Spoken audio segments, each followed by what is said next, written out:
In this lecture, I will present the ongoing debate on open science, which is driving change in how research results are disseminated. The term open science indicates that no barriers should hinder diffusion of publications and the associated artifacts. To better understand the motivations that drive this evolution, let us step back and revisit how the traditional publications world works. Research is mainly supported by public investments through grants, research salaries, and scholarships. Researchers are not remunerated for spreading research results. It is one of their duties, and their return is in terms of knowledge, recognition, and prestige. Copyright for their publications is transferred to the publishers. This is often justified by the claim that publishers can do a better job than authors of protecting their rights and coordinating permissions for reprints. Publishers sustain the costs of advertising, managing the editorial process, printing and distribution, and electronic archiving. Researchers further sustain the publication process by providing voluntary, unpaid support to the reviewing of papers. Research institutions, as well as individual researchers, must pay a subscription fee to access published material. An institution does that also for its own financed research. Subscription fees, which may include access to digital libraries, are substantial. At the same time, research institutions increasingly face with cost reduction problems. This traditional approach to disseminating science has problems. First, researchers became increasingly critical about unconditional copyright transfer to publishers and used their influence to evolve towards a license to publish, edit, print, distribute commercially, while authors retain other rights themselves. Today, even if publishers retain the copyright to an article, most publishers allow certain rights to authors. As an example, let's see the policy adopted by the ACM, a premier publisher in the field of informatics. Authors have the right to post the accepted version of the work on, first, the author's homepage, second, the owner's institutional repository, third, any repository legally mandated by an agency funding the research on which the work is based, and fourth, any non-commercial repository or aggregation that does not duplicate ACM tables of contents, that is, whose patterns of links do not substantially duplicate an ACM copyrighted volume or issue. This policy change has been dictated by the progress in digitalization that occurred since the 1990s. The web made it possible to post and share papers online, eliminating printing costs, making distribution instantaneous, unlimited, with no borders, and potentially free. Readers could access and download any research result without barriers. Forbidding authors from sharing their publications would have been nonsense. The opportunities generated by digital publishing, however, had a more profound influence. Researchers started objecting to the traditional way of managing and regulating access to knowledge, which remains locked behind technical, legal, financial barriers. At the same time, technology showed that immediate knowledge sharing is possible through many channels and allowed everybody to access and create new knowledge.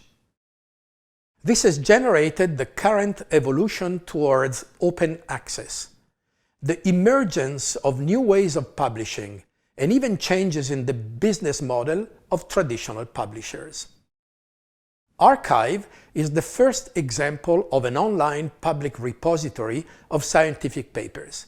It was initially designed in 1991 and is extremely widely used today by researchers as a public repository where they can store and share research reports and even preprints of papers published on traditional journals or conference proceedings.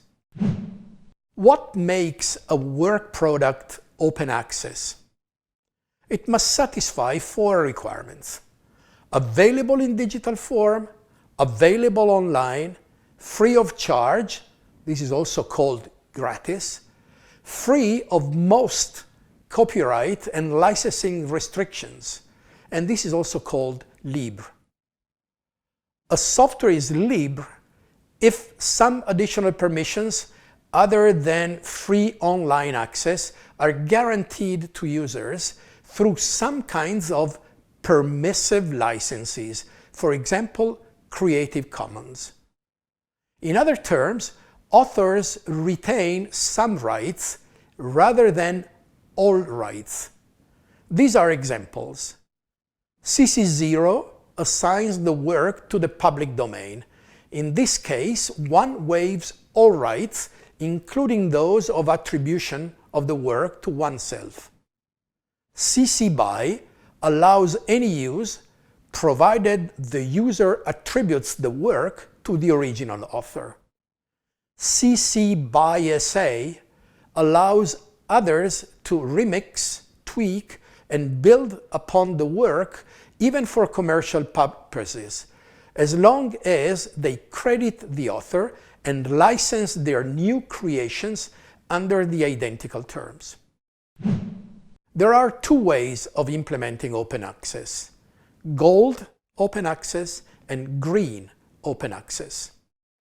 Gold open access means that the author publishes his or her work in an open access journal, which makes it immediately and freely accessible online.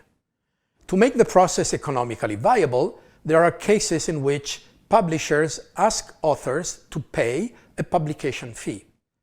In other cases, the costs of open access publishing are covered by subsidies or other funding models. Green open access instead means that the author self-archives a published and reviewed paper in an open access repository, such as Archive.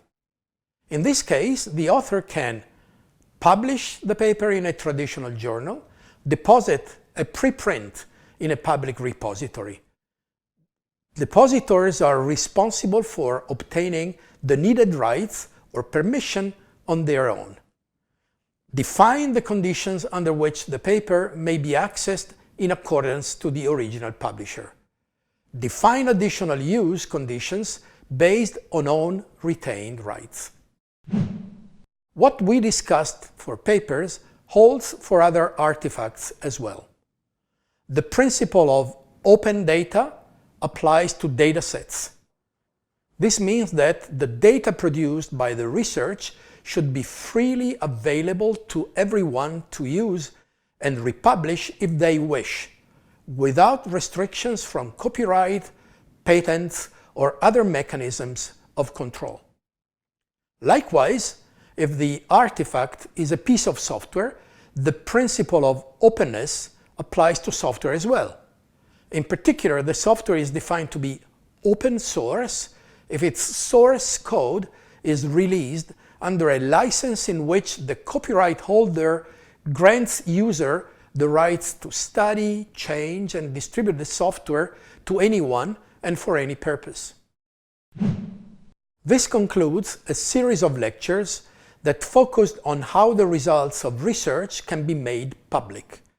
This is a very crucial process and is at the heart of research.